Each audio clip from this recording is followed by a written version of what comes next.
In this video, I'm looking at War of the Ring, the card game.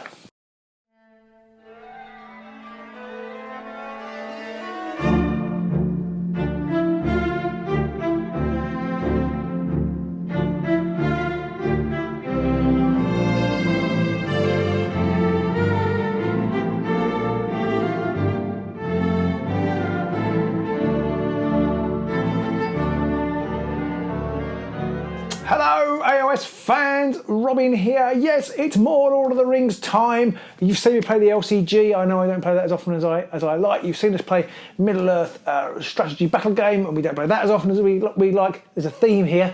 But in this week that the Rings of Power has arrived on our TV screens, I have been sent War of the Ring, the card game by Armies Games. Now, after I've recorded this, Pete and I are going to play a live session, so you may have already seen that. We're going to play the two-player game. I thought I'd give a little overview of how the game works and what I think of it. I've been a massive Lord of the Rings fan for a really long time. I've got my lovely map at the back here. I've got books upon books upon books. I've read them multiple times. I must confess, I have, since sort of having children and what have you, I've slightly read them less. I think I've reread the Lord of the Rings for about 20 years. I have now started rereading the Silmarillion because, because I want to. Basically because the War of the Ring has kind of fired my imagination and trying to remember what happened in those books. I'm really looking forward to becoming reacquainted with the Silmarillion. But I've been wanting to play the War of the Ring for quite some time now. There is a massive kind of board game version which I have never played. One of our lovely patrons, Jason, plays it regularly on Boxing Day, and he always puts the pictures on our Patreon Discord, and it looks amazing. I've always been concerned about the time to play it. There's always been a bit of an issue, but that said, my children love this War of the Rings card game, so maybe I can sneak in an all-day session on Boxing Day myself this year. Maybe I'll get the board game. Interesting. I've only just thought of that live in stream. Anyway, the card game. This is a demo copy. So it'll be a demo copy. I believe the box is going to be slightly bigger. The artwork I think is finalised, but the component quality is obviously this is just a demo version. So the component quality I think is just laser printed and cut out. It's not sort of factory ready kind of thing. And the tokens you'll see probably on camera. The tokens aren't up to scratch as they would be for a full game. And everything's got demo written on it in great big letters. So it's a card game for 2 to 4 players. And I suppose ideally it suits 4, but it's a 2 versus 2 game. So you have 2 of you play the forces of good, sort of Frodo, Gandalf, and the elves, that kind of thing, and the rest of you play, the other 2 play Sauron and Saruman, the goblins and the orcs, and the Nazgul. I have completely forgotten to actually tidy everything up in the box before I opened it. So it's just a mass of cards. There are a few tokens. The tokens aren't massively used. I mean, they are in the game. You do need them, but you know, the most of the action is in the cards. Okay, so I'm going to give you a very broad overview of how you play. This is the rule book. So again, it's not a finalised component, but it's not massively thick. It's let's see, it's 23 pages, so it's not massively thick. It is a little bit complex when you start reading, and I was thinking, oh my goodness, because the kids were keen to play it, and I was like, oh my goodness, we're not going to be able to do this. But actually, one of those games, once you start playing, you understand, you basically you teach yourself as you go. You're probably not going to get everything right first game, but it doesn't really matter because there is a bit of a co-op element. Obviously, you are also fighting against your opponent because it's 2 on 2. You kind of get there within the first game, and in the second game, you then play it through properly, and then the third and the fourth games, you start to realise the tactics of the game and what you can and can't do. So each person has a deck of cards. Each person gets a deck of cards. These are the forces of good, the 3 peoples, and these are Sauron's forces, the sort of dark side, as it were. No, that's the wrong franchise. You basically each get a deck of those. They've got a roughly equal number of cards, possibly exactly equal. I haven't actually counted them, but they certainly appear to be an equal number of cards. And this card here is literally the turn card, and it's actually double-sided because there are different scenarios for smaller numbers of people. But I won't talk about smaller numbers. So this is literally for the 4-player game. And each deck, you don't really need that card once you get into play. There is a counter for moving across on it, but you don't really need to use it because you can kind of remember whose turn it is, unless you have to go make dinner in the middle of the game or something. Can be a bit of a long game when you're first learning. But once we were into it, we could get it down towards an hour for a turn. Although I'm playing with a 17-year-old and a 10-year-old and a 13-year-old, and there's quite a lot of bickering goes on in that phase as well. I have also played it where I played to the forces of good, both sides, and alternated between the two boys. And that works okay too. You can do it that way. That is a fairly perfectly legitimate way to play with three. It's a little bit brain taxing, although in some ways it's easier because you can plan what you're going to do with you, because you know what's in the other deck. Whereas when you're playing with a partner, you don't know what's in their deck. Like, I think they can tell you, but you can't make the decisions for them. So the free peoples are made up. It's quite funny. They're made up of Dunadin, dwarf, elf, hobbit, Rohan, and wizard. Dwarf is a little bit of a misnomer is the wrong word, but it's Gimli and his axe, and there's only 2 dwarf cards. So the Frodo player has the hobbit cards, the dwarf cards, both of them, and the wizard cards. And the Dunadin, the other free people's player has the Dunadin or the Dunadin. I'm never quite sure how you pronounce that. The elf and Rohan. So and you can play, as we'll see in a minute. There are various locations. You can play to the various locations if you have the right kind of type of card, the right icons on them. And the shadow players have Isengard, a monstrous breed, and Mordor and the Southron. So one player takes Mordor and the Southrons, and the other guy takes Isengard and all the other monsters. Has the Balrog and things like that in it, which is one of the reasons my 10-year-old loves this game, because he loves the Balrog. He loves the Emperor in Star Wars. He loves Thanos and the Black Order in Marvel, and he loves Sauron and the Saruman and the Balrog. I'm a little bit worried about that, but hopefully we won't all rue that in sort of 15 to 20 years' time. Anyway, that's by the by. So you're going to play cards. You start off, you get 7 cards. So let's have a little look at the artwork here. These may be jumbled up. I didn't sort them out. So we've got a Theoden. Yeah, they are a bit jumbled. So Theoden wouldn't normally be in a deck with Quick Beam and the Mithril Coat, but there they are. Hopefully you can see those. I'll try and flash up some images as well, so you can see a little bit better. As you might expect in here, you've got cards like, for the Frodo player, or for the Frodo player, you've got Sting is in there, and Bilbo Baggins is in there, another Hobbit card.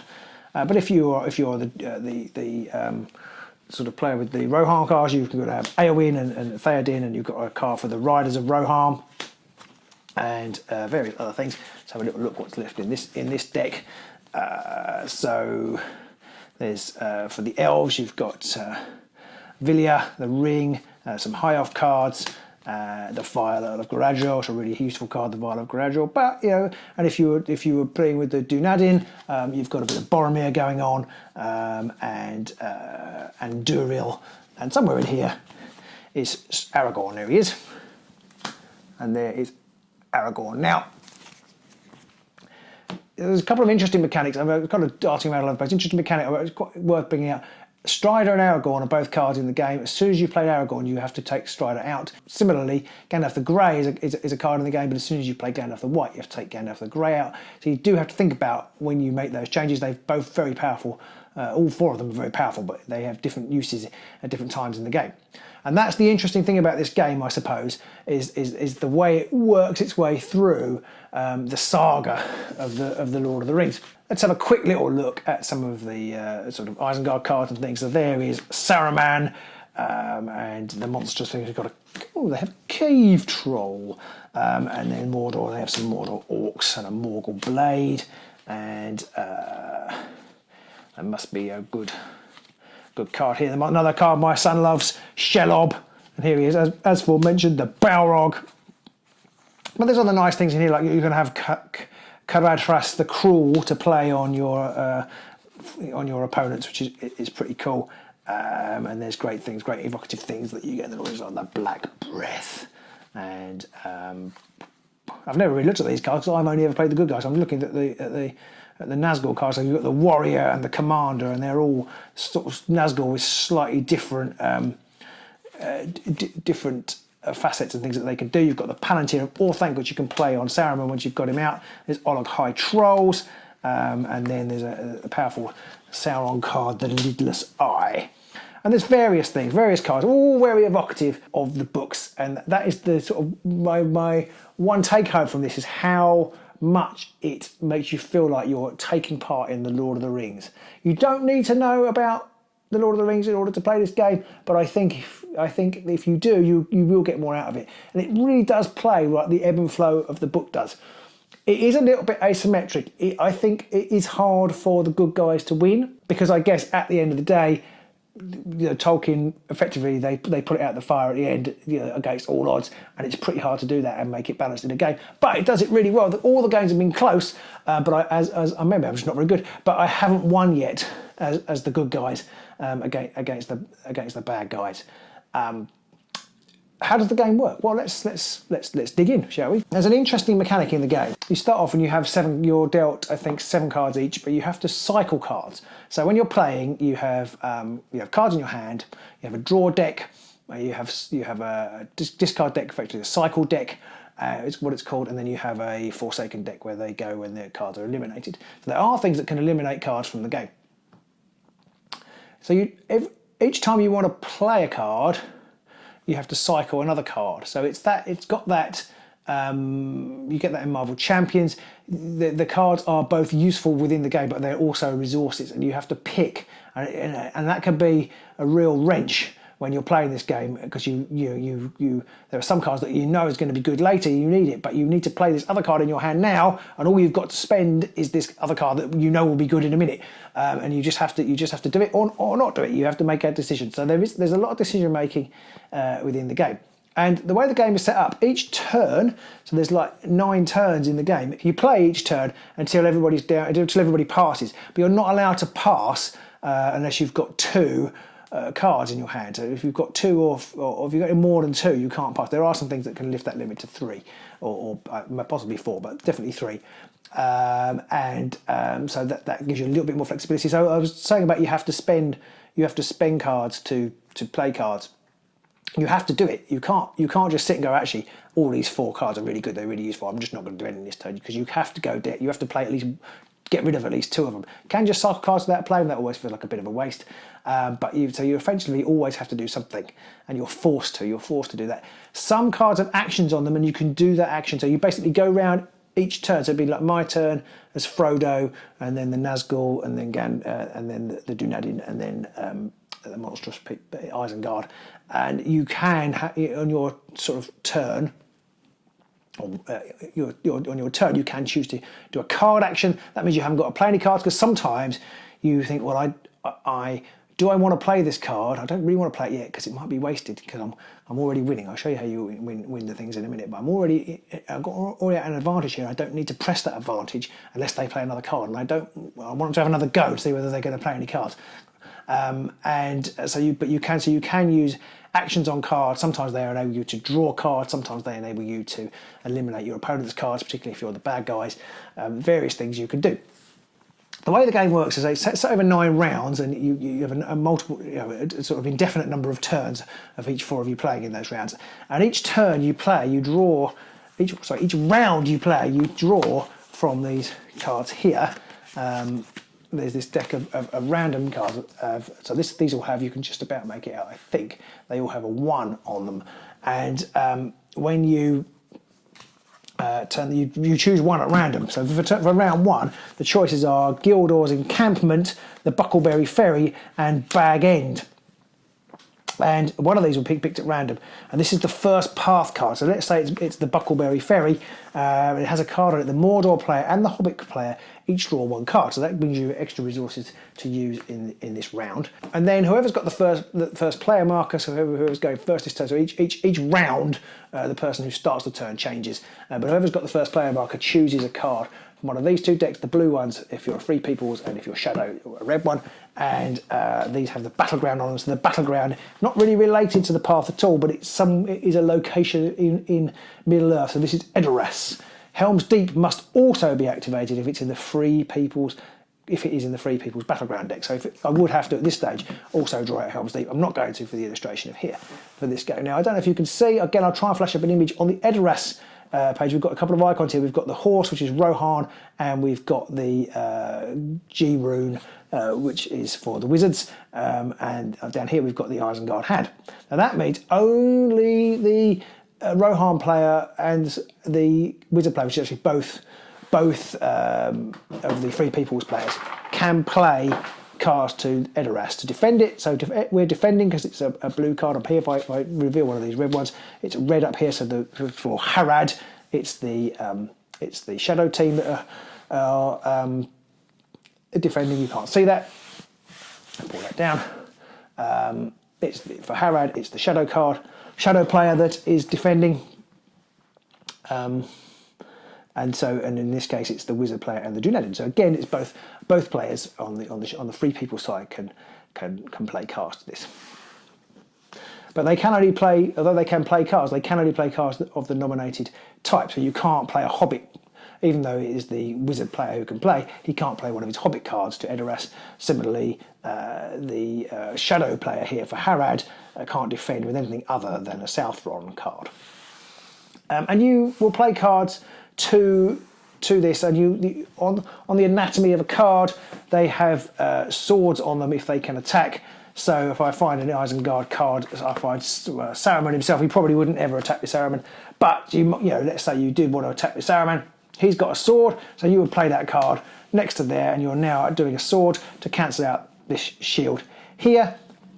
You do have to win, however, in order to win the card. So you would need two swords to take out that shield. Similarly, so on the path, which is kind of where a lot of the good guys go, and the paths kind of do follow through the saga.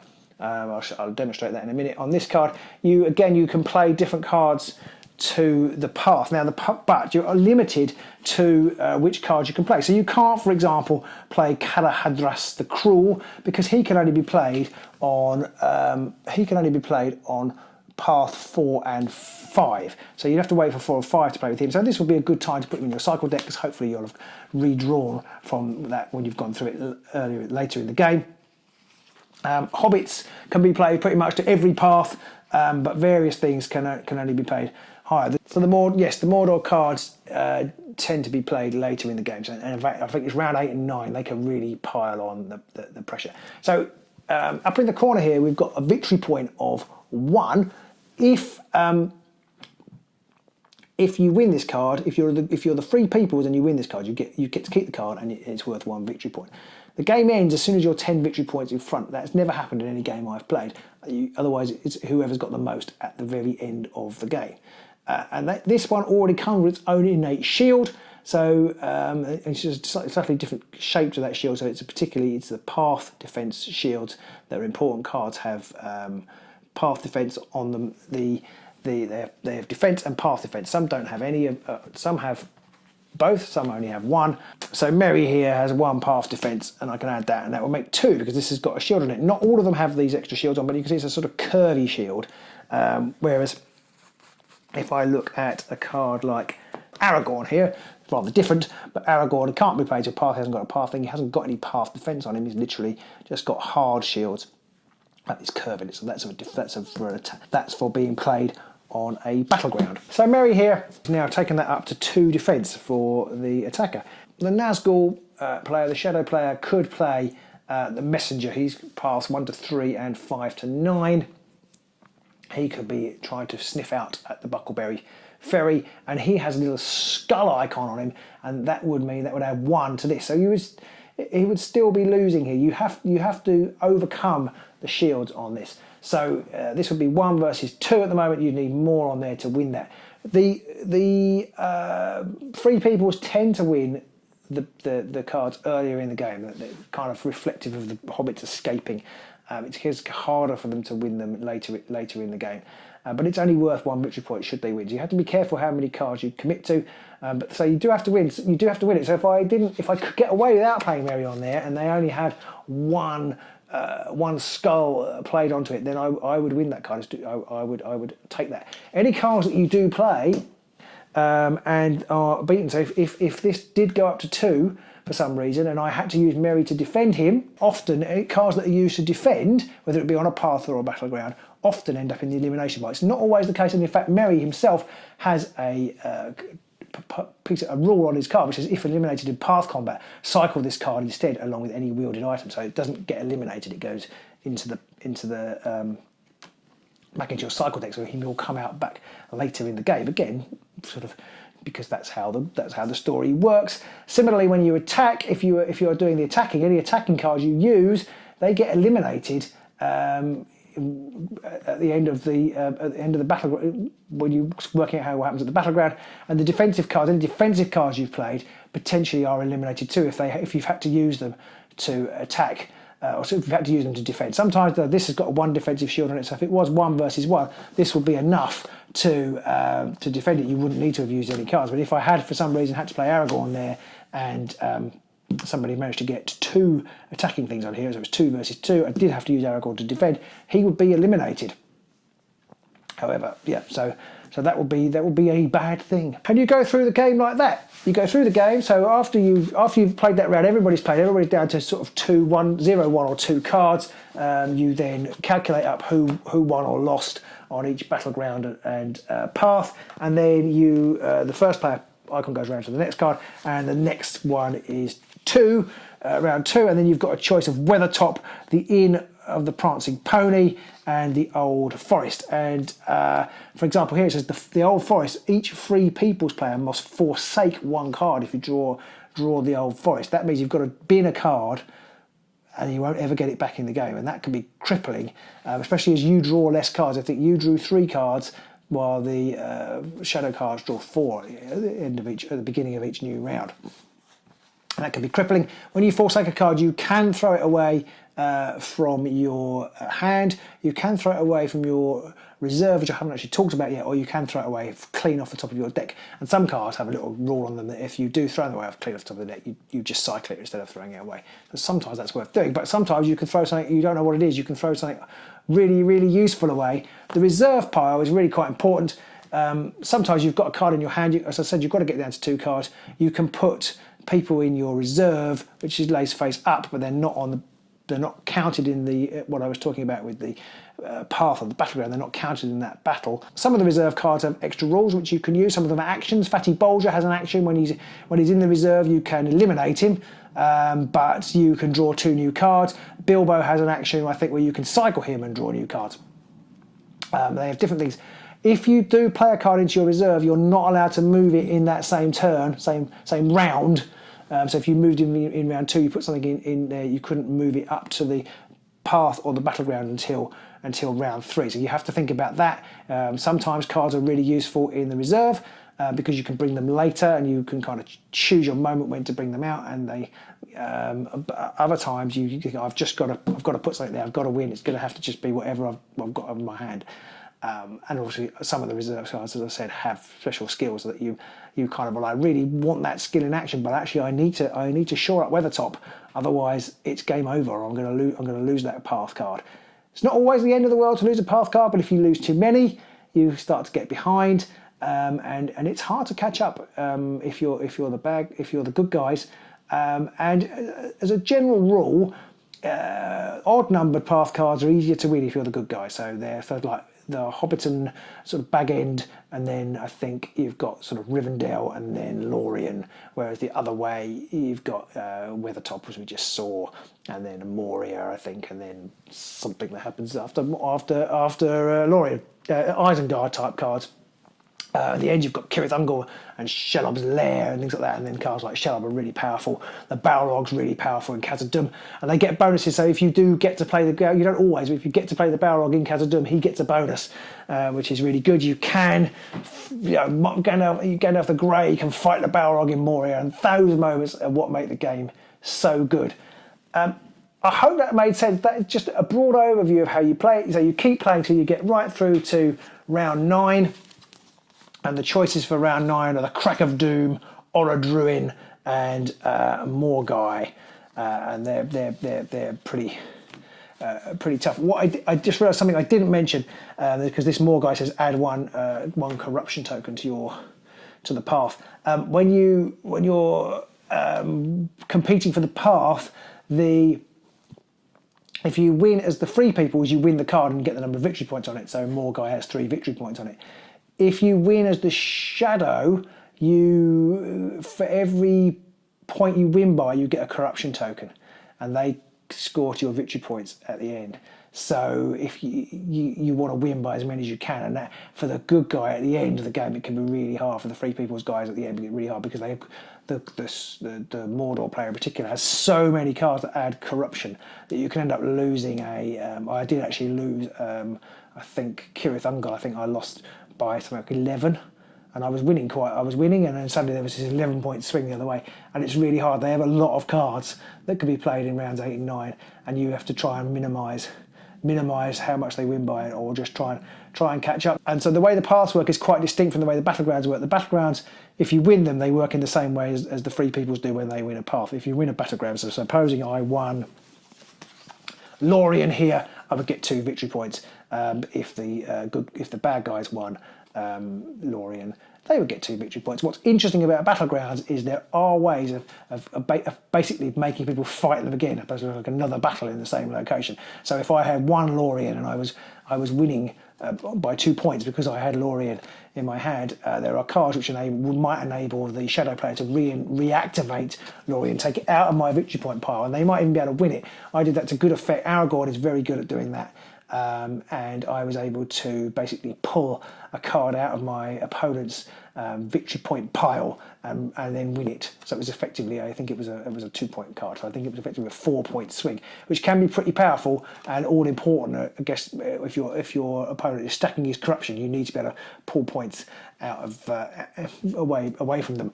And that's it. It's steeped against Shadow. One other way is that if it ends up as a draw at the end of the 9 rounds, then the Shadow win. So it is steeped against Shadow, but that's from the stories we love, and that's one of the reasons we love Tolkien. This game, I think it's really great. I think it's very different from the Lord of the Rings LCG. Obviously, that's a full co-op game, and although that does have Lord of the Rings infused in its bones, and people might disagree with this, what I'm about to say, but I never feel like I'm in the Lord of the Rings when I'm playing that game. The scenarios are tangential to the main plot line of the Lord of the Rings. This is all about the War of the Ring. This is all about the Lord of the Rings. I felt like I was Gandalf saying "Fly, you fools." I may have said "Fly, you fools" quite a lot, and there's definitely a lot of "they are coming" when you're playing. It just really feels like you're playing out of the book.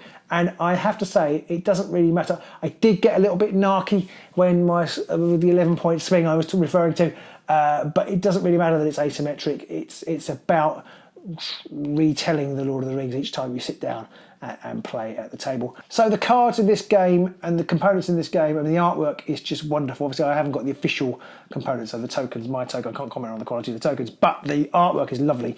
I really like this game. I really rate it. I say my youngest is 10.